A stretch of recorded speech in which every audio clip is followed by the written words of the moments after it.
Bismillahirrahmanirrahim. Assalamualaikum warahmatullahi wabarakatuh. Alhamdulillahirabbil alamin. Wassalatu wassalamu ala asyrafil anbiya'i wal mursalin Sayyidina Muhammadin wa ala alihi wa sahbihi wa barik wa sallim, amma ba'd. Alhamdulillah, syukur kehadirat Allah SWT, dengan izinnya dapat kita bersama-sama solat maghrib secara berjemaah di sini, walaupun tak ramai orang, tapi alhamdulillah. Dan jangan cemburunya saya dapat datang ke masjid sebab hari ini saya bertugas satu hari. Okey. Ayyuhal ikhwani wa akhwatihim ahibakumullah. Para sahabat yang dikasihi Allah SWT sekalian, di kala PKP ini, ketika ini, saya percaya banyak masa kita dapat luangkan terhadap keluarga kita. Dan dengan cara itu kita dapat lihat bagaimana cara kita menguruskan keadaan dalam rumah tangga kita. Makanya, dan saya lebih suka sekiranya saya menitik beratkan tentang solat dan baca Al-Quran.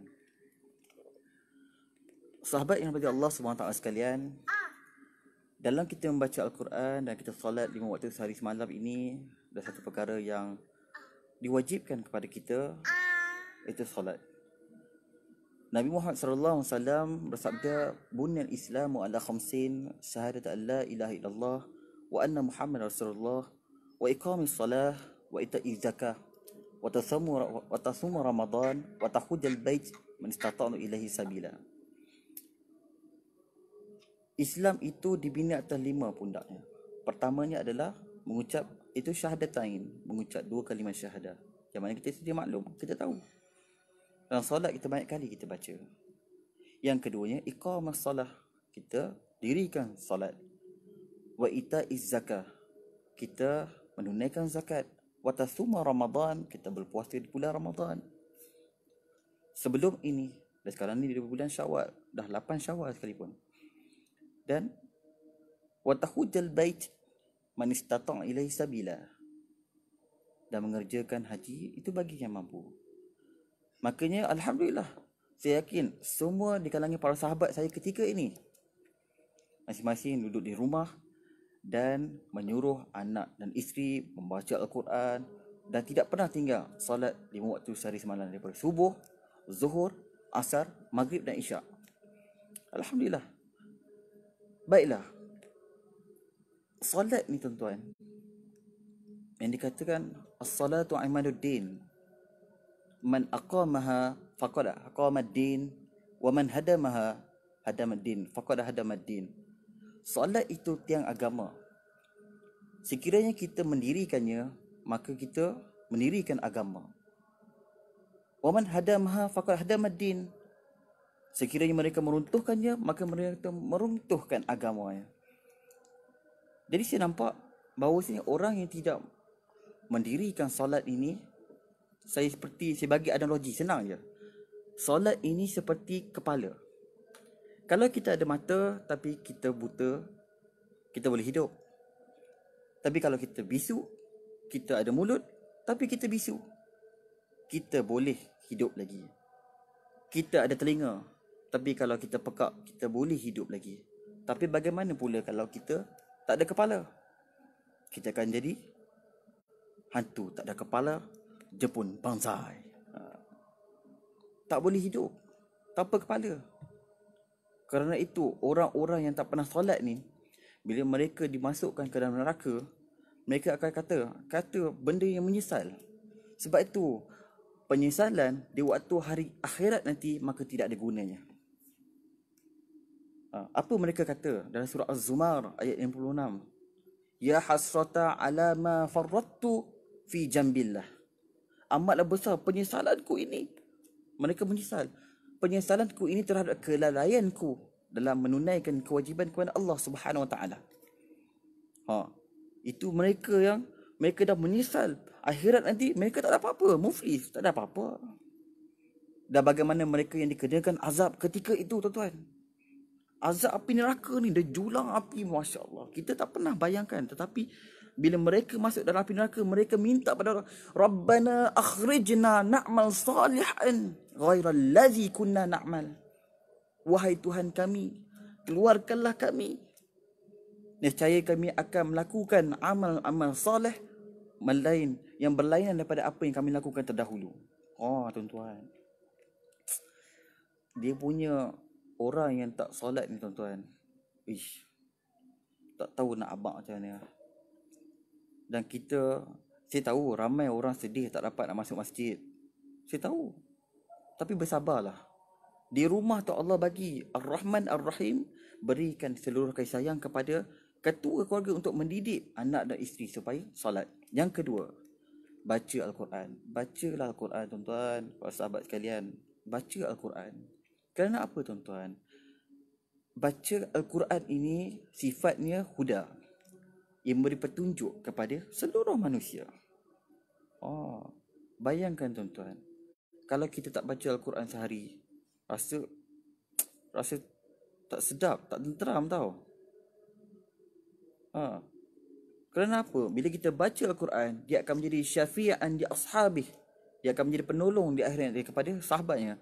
Maksud saya, sahabat tu pembaca dia lah. Saya bukan nak kata Al-Quran tu ada perasaan, ada hati dan perasaan. Tak.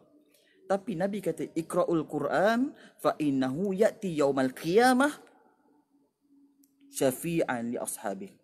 Bacalah Quran, baca Al-Quran. Walaupun dalam penat sekalipun, baca sikit, satu baris pun jadilah. Baca. Yang penting kita istiqamah dalam melakukannya. Baca Al-Quran.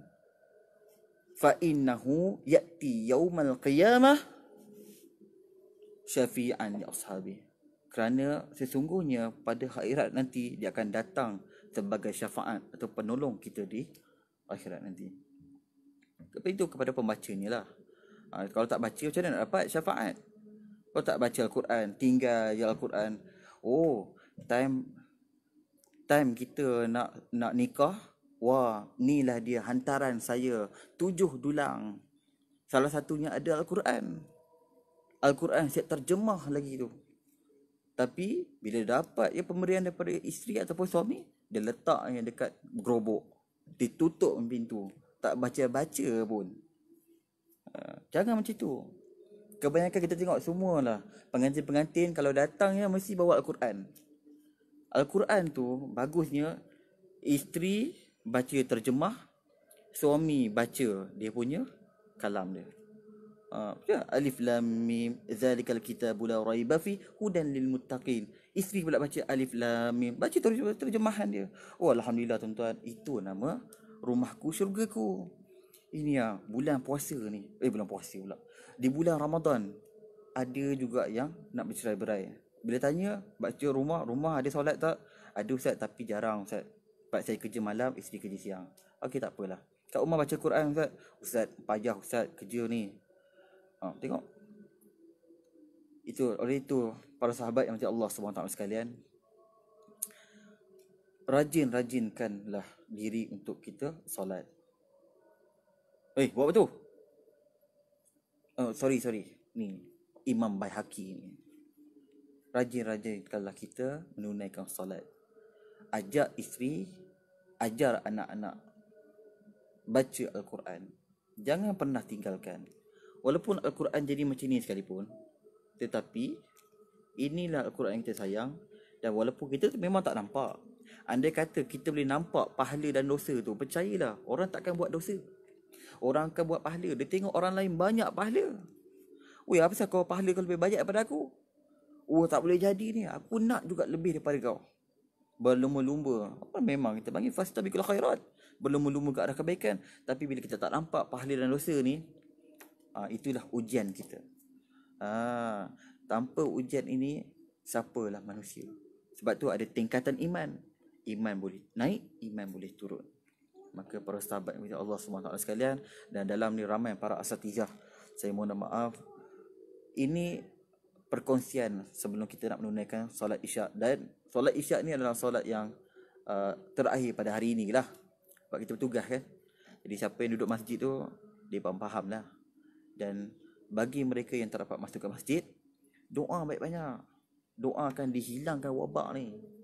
Oh, dan kalau boleh wabak yang ada ketika ni kata dia dihapuskan terus. Itulah bila masjid ditutup, ramai bombang. Bila nak buka masjid, bila nak solat Jumaat, bising sana, duduk bising ini, hingak sana, hingak sini. Tapi bila subuh, lagi-lagi masjid besar macam ni, Masjid Putra ni. Lagilah tak sampai satu soft, itu pun sekerat soft. Macam misai kontut tu. Macam Charlie Chaplin. Ni lah, misai patut panjang sampai sini, tapi sini macam itulah ibarat soft di sini. Okey tuan-tuan. Jadi saya minta ampun dan maaf sekiranya ada terkasar bahasa dalam menutur bercara. Oleh itu, para sahabat yang dikasihi Allah Subhanahu Wa Taala sekalian, beringat-ingat itu dalam berpesan-pesan kepada kebaikan dan berpesan-pesan kepada kesabaran. Mudah-mudahan saya doakan kepada seluruh sahabat-sahabat saya, semoga Allah merahmati seluruh keluarga kalian dan seluruh para muslimin dan muslimat yang ketika ini. Jadi esok hari Isnin, jadi esok ada solat puasa sunat, jangan lupa. Dan siapa yang belum puasa 6, clearkan. Dan siapa yang cuti banyak lompong-lompong di bulan puasa tu, jangan lupa tahun depan tak ada fidyah-fidyah lagi. Itu bagi mereka yang kuat. Okey. Akhirul kalam. Assalamualaikum warahmatullahi wabarakatuh.